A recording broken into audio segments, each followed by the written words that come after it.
In 1960, the Aral Sea straddling the border between Kazakhstan and Uzbekistan in Central Asia was the fourth largest lake on Earth. It covered 68,000 square kilometers, an area larger than Belgium and the Netherlands combined. It supported a thriving Soviet fishing industry that produced over 40,000 tons of fish annually, sustained dozens of port cities, and provided employment for tens of thousands of fishermen, fish processors, shipbuilders, and merchants. The two largest port cities, Aralsk in Kazakhstan and Minask in Uzbekistan, were prosperous, growing communities. The sea was an integral part of Central Asian life. By 2014, it was effectively gone. Satellite images from that year show 90% of the original water volume had disappeared. Aralsk and Minask sat 100 kilometers from the new shoreline. Hundreds of fishing boats had been abandoned in their harbors and were now slowly rusting in a desert that had been ocean floor a generation earlier. The remaining water had become so saline it could no longer support fish. The exposed seabed, 3 million hectares of newly created desert called the Aralkum, was generating massive salt and dust storms. Cancer rates, particularly esophageal and respiratory cancer, were spiking across the surrounding population. Birth defects had increased.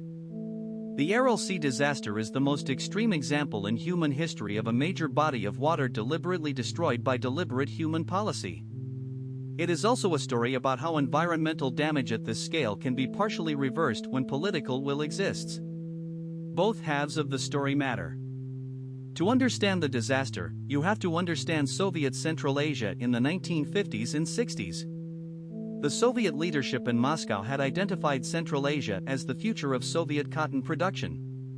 The cotton industry, also called white gold, would supply the Soviet textile and military industries.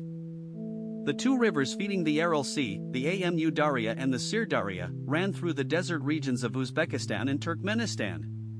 They could be diverted into irrigation canals to supply massive new cotton fields.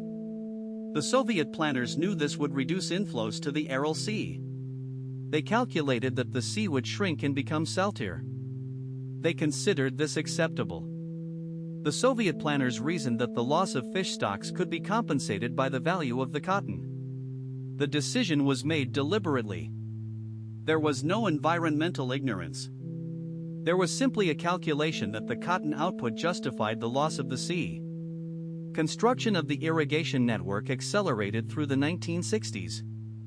The Karakum Canal, completed in stages between 1954 and 1988, was the largest irrigation channel in the Soviet Union. It diverted enormous volumes of water from the Amu Darya into the deserts of Turkmenistan to grow cotton. Other canals diverted Sir Darya water into Uzbekistan and Kazakhstan. By 1970, inflows to the Aral Sea had dropped to about 20% of their pre-1960 levels. The sea began shrinking immediately. By 1980, the sea level had dropped 7 meters. By 1990, 15 meters. By 2000, 22 meters. The shoreline retreated dozens of kilometers from the original ports. The fishing industry collapsed in stages. By the early 1980s, salinity had risen to levels lethal for the original fish species. The fish processing factories began importing fish from elsewhere just to keep their workers employed. By the late 1980s, even imported fish processing had ended. The factories closed. The towns emptied. The exposed seabed became a major environmental hazard. The dried sediment was contaminated with pesticides and fertilizers from decades of agricultural runoff into the sea. When wind picked up the dust, it spread carcinogens across thousands of kilometers of Central Asia. Studies of populations downwind from the former sea showed dramatic increases in cancers, respiratory diseases, and birth defects. The town of Karakalpakstan in northwestern Uzbekistan became one of the most environmentally damaged populations on Earth. Health statistics from the region, when finally reported in the 1990s after Soviet collapse, were horrifying. Maternal mortality, child mortality, cancer rates, and birth defect rates were among the highest in the developed world. The Soviet collapse in 1991 fragmented the responsibility.